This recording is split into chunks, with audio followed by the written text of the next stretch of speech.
Answer questions for you. Far left, we'll open it up with Lori. Coach, I know you're a voracious studier and learner. What would you say was the center of your focus and the thing that occupied the most of your time in your off-season study? Great question. Try to keep it fresh in my mind and try to learn every year. And it started when I saw the New England Patriots win the Super Bowl, which is about what's the common denominator on great teams, great organizations, and there's plenty of professional organizations that just struggle every year. And the fans and the media, they blame the coaches. You don't coach at that level unless you're not a great coach. It's not you just wake up and they make you a coach. And then it's even more comical when they blame the players. And I hear the term, well, he's a bad player. They're not bad players, but what's the problem? And that's why do some organizations have these great teams? Why do these certain companies have these great companies even during hard times? And the term we come up with around here is just they own it. It's theirs. It's their property. And I just noticed when Curtis Grant walks around here, he walks in this building, he thinks he owns the damn thing. And because he does. And he should walk around like that. And with that comes responsibility. You see someone treating it not nice, it's your home. So that was a central theme, and we're continuing that through training camp, part of it. Your guys talked a lot this past week about how much their off-season included extended endurance work. Would your team last year have been able to run at the tempo that you want them to run this year, or was this off-season and the extra work necessary to get them to where Kevin Wilson wants them to go? I think that's a lot of times, players just because they just finished, it was harder this year. No, it wasn't. It was hard. I don't want to say I'll ask Mick, but it's not like that was a mandate sent down for me that we have to run more than we have. So I think that's simply what kind of team we have. We are going to play with much more tempo and offense, but I don't think that affected the offseason. Front row left, Mitch. You have a rather unproven stable of wide receivers. What gives you confidence that one or two of those guys is going to step up and produce to the level? Yeah, it's one of the best groups we've ever had culturally. They believe in the 4 to 6, 8 to B+2 mentality that we have here, and there's zero issues. I mean, it's just show up, go to work, be at your body weight, and give your very best. They are unproven, but those kind of players usually turn out to have very good careers. Far right over here, land of tens, Austin Ward. Urban, there was so much talk last year about the team was a year away. You had so many starters to replace in training camp. As a coach, do you enjoy that particular challenge of building guys up more than having a roster with so many veterans back, or do you have a preference between those two? No, it's whatever hand's dealt. I think you always like to have it's a little, you advance more quickly when you have a established group. Like our older guys are fantastic. So, but it's not like you have a choice. It's just part of the deal. Is there a different mentality or mindset or approach that you use when you have a group that has as many returners as you have? Yeah, that's that whole 2,000 rep club. It's we know every rep that they've taken during their career here at Ohio State, and it's just that whole mentality. Football's a tough sport, and we're just going to be efficient with every rep, especially for a guy that's played a lot. And only got a much different mentality. Not so much for the team, for individuals. So the guy's played, he's been a starter for 2 years. It's not like you're going to see him get wiped out in practice and show us that he's a tough guy. We've already established that. Does that actually help you develop some of the youth then, as opposed to last year, if you have to have some starters and find some starters? Does that make it easier to develop? Yeah, and every rep, it's always sometimes hard to get that second or third quarterback a rep when the first guy's a new quarterback, because he's going to take them all. And I mean, do you remember that happened with Kenny Guyton?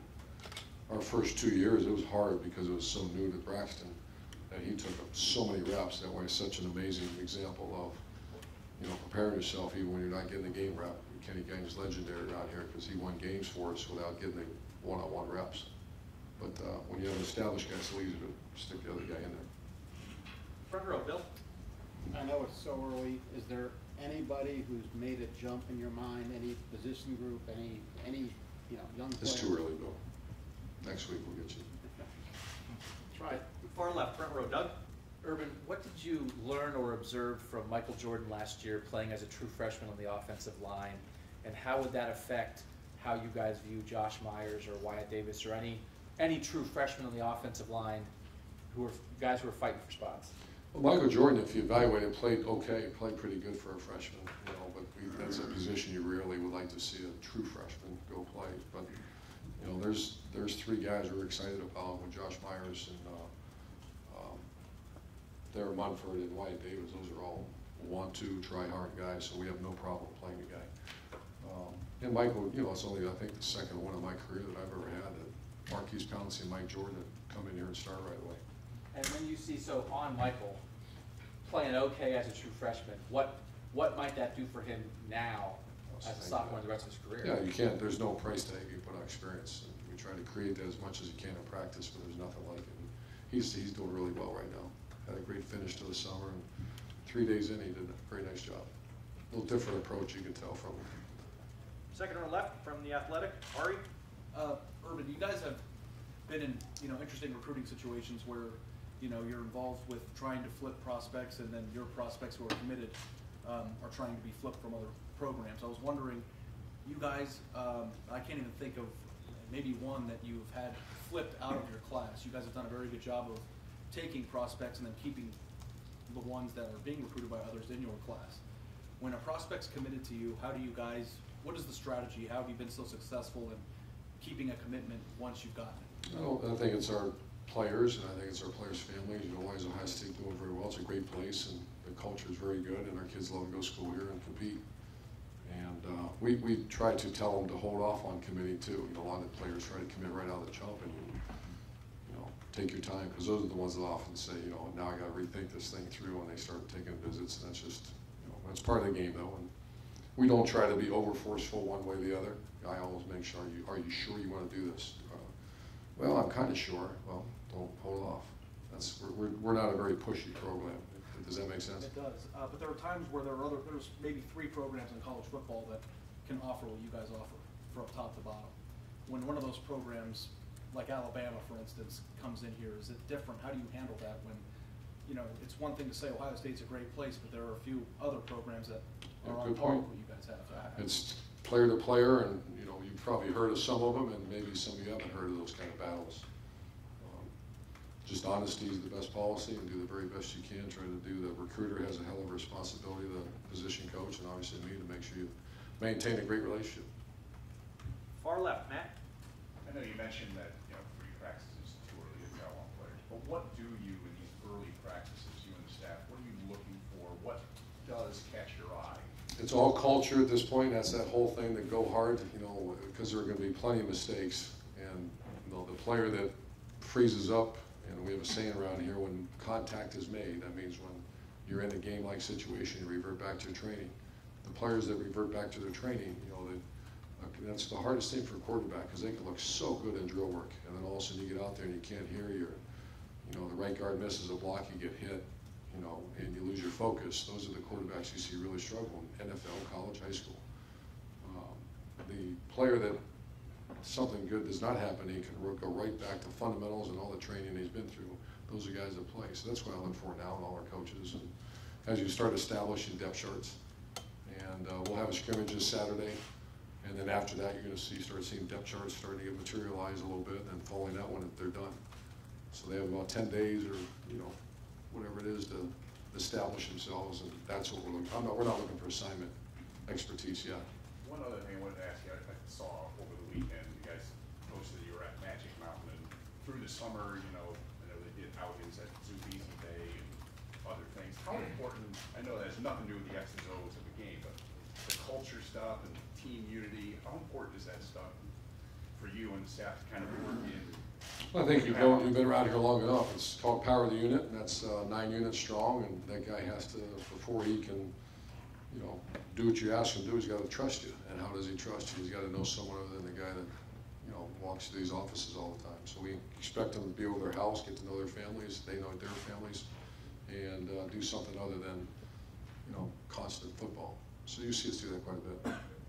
Third row left, Dan. Mike Weber looked like he was sidelined on Thursday when we were out at practice. Is that injury related, and is he back in practice yet? He was jogging through. He has a little tight hamstring, so we're just being cautious. This early out, so he's practiced a little bit today, and we're easing him in. Far right over here, Clay. Are you going goatee on game day? No, that's not my question. What was the best thing? What was the best thing that happened today? Best thing that happened today. What stood out? We had 2 young defensive linemen that are on black stripe watch list. I can give you the names, but that was the best thing that happened. You can't give me the No. You And no. give me- No, you're gonna shave. Front row left, Bill.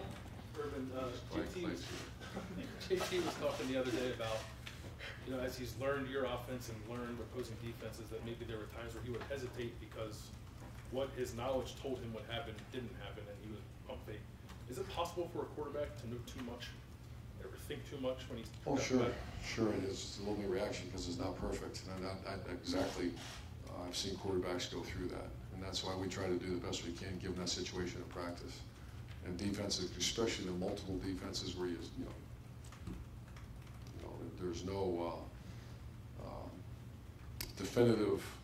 What's the word I'm looking for? Definitive tendencies that we're going to face. That's a problem, especially for a quarterback like JT that's so smart. Alex Smith was the same way. You know, wait a minute, I thought we were practicing like this. Maybe a guy made a mistake, and so that's, you know, you try to do the best you can to give those situations. But I've seen that happen before, and I see that with JT. What's the balance maybe you try to strike then when you have a guy that's as intelligent as JT is, but you also maybe don't want to compromise his instincts either when he's out there playing? You try to just give him as much nonsense in practice. You know, that's what happens with, you know, Kevin Wilson and Ryan Day like to go really fast, and he's going to have a lot of that.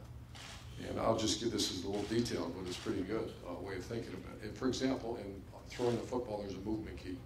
If you're there, I'm going to throw the ball there. If you're going real fast and it's real discombobulated defense, you don't do that. It's pure progression. It means you go 1 to 2 to 3.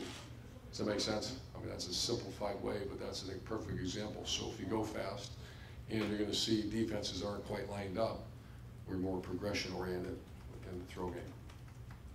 That just simplifies things for me. Far right over here, Todd. Urban, the NCAA did away with 2-a-days. Did that affect how you did things, or did you already cut back on that? How did it affect it? And then the 2-parter kind of, you also have more days because you started earlier, like a lot of teams have. How do you balance the idea of not hitting as much but having more days? Well, I just saw the other day there's a proposal going across 25 practices, and we've had 29. Rarely do you use all 29. And so that's the biggest thing that we spend a lot of time this summer. We have, and it's different when you play a couple preseason games. We are not playing preseason games. We are in the Big Ten Conference game 1. So you know, sometimes I'll count those games as a chance to get guys ready. We don't have that luxury this year. This is, you're in it. So I'd like to think that we've always had 27 or 28 practices. So that's why I moved it up when we practiced on Thursday, Friday. So I'm trying to get as close as I can to our routine. We know that you need that many practices to get ready. So you're doing 28? Right now we have 28 scheduled. Are you at all concerned about guys getting stale with an extra week? And what are you doing to avoid that? I gave them the weekend off. So we practice Thursday, Friday. They're going to practice today, tomorrow, Wednesday off. We're going to practice Thursday, Friday, Saturday, Sunday off. So yeah, we're very conscientious. And my staff, you know, there's nothing worse than a stale, tired group. So I'm watching that. And last couple questions, front row middle, Steve. Yeah, Coach, we had a chance to talk to Jamarco Jones the other day, and it seemed like when things were kind of going sideways for your offensive line at the end of the season, he was a guy that kind of held his own, I guess. Maybe didn't have as many breakdowns. Just what did you see out of him down the stretch last year, his first year, and then what do you want to see in his senior year? How's he going to take it to the next Yeah, year? he was one of our most improved players. He was a guy that, that comment I made about to what happens when contacts major revert back to his training. He was a guy that didn't do that. That's why he didn't play very much his first few years. And he was the one guy in that offensive line that him and obviously Pat Elflein were the two guys that when there was chaos going around them, you pretty much could count on them to settle things down and do their jobs. So just maturity, and he's turned into be a heck of a player. You view him as a leader up there? It's got to be. No choice. And final questions, front row right, Tim. Urban, when you look at this team, the group you've got out there, and I know y'all haven't played real football yet this preseason, you know, pads on stuff. Is this as deep a team as you've seen in a while? I mean, what is your just certain your take areas? of the, Yeah, but certain areas we're very thin. You know, there's receiver. You're not not a lot of depth there of experienced talent. You know, the D-line is the one area that you do, so I don't want people to start thinking, you know, I can hear that table, that you get labeled, boy, what a deep, we're not deep at all. Yeah. Certain positions, the secondary, you know, it could be, but not You're talking deep. about proven guys, right? I Right. mean, yeah. I mean, but do you see a talent well there that's, It's too early to yeah, tell, too you early, know. yeah. I'll let you know, I mean, when we have these weekly meetings and all that, but it's so early. You know, as you said, you've got 5 defensive ends you think could be playing in the NFL one of these days, will be draft picks and stuff. You still stand by that statement, right? I mean, 4. 4. Oh, I think it said 5. Potentially 5. Yeah, potentially 5. And then you got Chase Young coming along. I don't know, in that realm, are you as deep as you've ever been in a position like that? I think DN will be as deep as we've ever been at the defensive end. We're not inside yet. You know, it just depends how well Sprinkle comes back and other guys mature. Yeah. But yeah, defensive end is, I would put ours against any group I've ever had or anybody in America. And let's say, wide receiver, what does a young wide receiver, a freshman type wide receiver have to do in your mind to get on the field to earn playing time? What will you be watching for from those young guys in the next several weeks? Well, the guy that's kind of stepped up a little bit is Jalen Harris from Cleveland. He's kind of a playmaker, but he's still a very immature player, which is not a negative yet. It will be if I'm still saying that 10 days from now. But he's shown that he's got the, he's got the skill set to play here, no doubt. Now it's how soon can he learn the offense and fight through injuries, etc. And you got Trevon Grimes on what? Yeah, he went. He's not competitive yet. He's doing all the run-throughs, all the non-contact stuff, and it's getting close that we're going to put him out there. Great, Coach, thank you. Thanks, guys. Thanks, Mr.